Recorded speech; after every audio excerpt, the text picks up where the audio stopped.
Hola, soy Gabriel González Núñez, autor de Estampas del Libro de Mormón.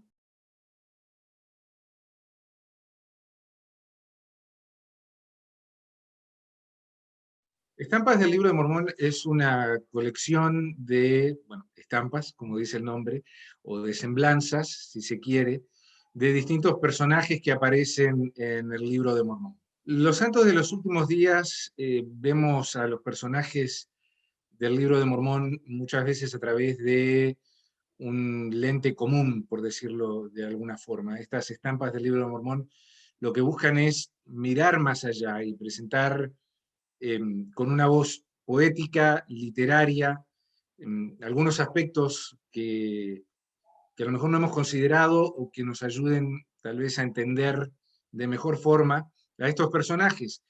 Y en las estampas vamos a encontrar tanto a los personajes archiconocidos, a Ley, a Nefi, pero también a otros en los que muchas veces ni siquiera reparamos, personajes menores como Leonti, por ejemplo, buscando, por lo menos de mi parte, siempre tratar de entender a lo mejor qué es lo que hay detrás de la figura, ¿no?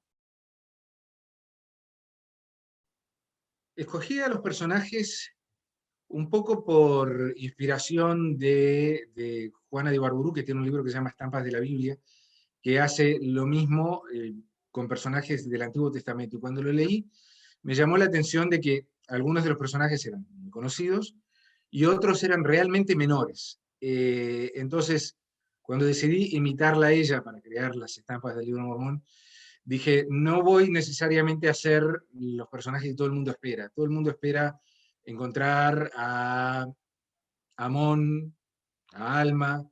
eh, Voy a ver cuáles de los personajes me parecen interesantes a mí. Entonces agarré el Libro de Mormón y durante un proceso de un año lo leí, pero solo prestándole atención a los personajes, a lo que decían, a lo que hacían, y me ponía a pensar, ¿qué hay detrás de esto? Si hizo esto, ¿por qué lo hizo? Si dijo esto, ¿por qué lo dijo? Y entonces ahí había algunos que me parecían muy interesantes y otros que, aunque son tal vez figuras importantes dentro del libro, no se me hacían tan interesantes. Entonces, en base a eso decidí, a este sí, este no, este sí, este no. Lo más lindo de escribir este libro fue, sin duda para mí, el proceso de creación en sí, ¿no? El pensar, voy a agarrar un personaje trillado que todo el mundo conoce porque todos han leído Primer Nefi 1, ¿no? Dentro de nuestra tradición. Entonces, Nefi. Entonces, al leer a Nefi, al explorarlo, al ponerme a pensar, me empecé a dar cuenta, esta persona está muy triste. O sea, esta es una voz triste, es una voz de alguien que se siente fuera de lugar, y a lo mejor como inmigrante yo mismo pensé, es una voz de alguien que extraña su patria, en el sentido puro de la palabra, no su país, sino el terruño del que es. Eh, y es una voz de alguien que además tal vez incluso cuestiona su lugar o ve la necesidad de justificar por qué su posición de poder, entonces es doblemente extranjero, ¿no? Eh, y entonces el ponerme a pensar en eso y el pensar cómo puedo plasmar esto, cómo puedo comunicar esto si yo fuera Nefi y tuviera que decir esto, cómo lo puedo decir. Eso es muy gratificante. Eh, lo más difícil luego es sentirse satisfecho, ¿no? Las estampas son relativamente cortas, traté de que ninguna tuviera más de 250 palabras. La idea es que uno pueda sentarlas, sentir el impacto y pensarlas. Eh, y, y entonces cada palabra pesa, no hay espacio para el adjetivo redundante, para el adverbio innecesario. Entonces ese proceso de depuración, de leerlo 20 veces y decir, sí, está bien, pero no, voy a cambiar esto. Lo más difícil es eso, es sentirse que uno satisfecho, que uno realmente lo ha terminado. De hecho, en este momento, si las leo de nuevo, voy a querer cambiarlas, entonces mejor las dejo ahí. Pensando, obviamente, el villano principal, digamos, es Gadiantón, ¿no? Eh, Y al leer sobre esta persona, cómo logró, porque además él no funda, los ladrones de Gadiantón no son invento de él, pero él como que se adueña de este movimiento, ¿no? Y entonces, ¿cómo logró él, al ponerme a pensar, cómo logró él esto?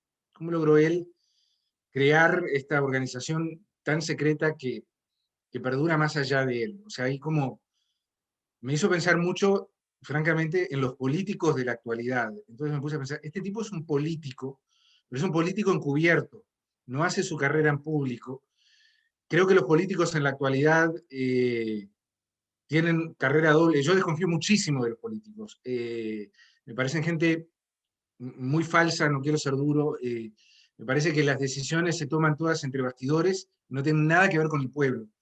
Entonces, para mí, Gadiantón representa esa parte oscura del político, ¿no? El que tranza en secreto con otros sin que el pueblo que le eligió se entere, y toma decisiones sin jamás contemplar el interés del pueblo, pero luego al pueblo le tira todo tipo de palabras lisonjeras, por usar el lenguaje del libro Mormón.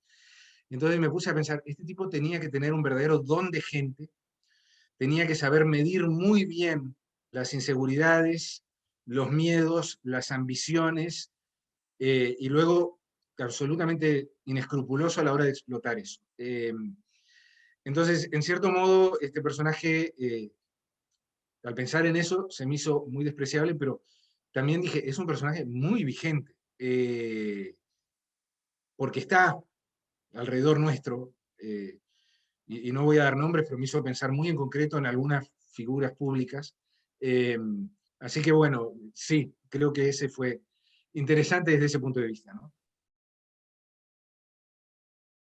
No es necesariamente dentro de las estampas el que más interesante me resultó, pero Alma Hijo, el libro de Alma es mi libro favorito, y ahora de grande, de chico no me daba cuenta, pero de grande me doy cuenta que hay dos libros de Alma. El primero que es sobre Alma Hijo, y el segundo que es sobre las guerras de los nefitas, sobre el capitán Morón y toda esa parte de la guerra, ¿no? Esa primera parte de Alma, yo de chico conecté mucho con esa primera parte de Alma. Eh, y entonces Alma es la figura que se me hace interesante, además como figura redimida, ¿no? Porque Alma, una de las sensaciones que tuve al leer sobre Alma, hijo, fue que él, en cierto modo, porque el tipo quiere hacer todo y está, y que no, que fue superior, no, pero esto, lo otro, y voy, y termino acá y me voy corriendo a la otra ciudad, y acá y allá, y cuando desaparece, lo vemos que se pierde por un camino porque se va predicando, ya debía tener sus años, no para.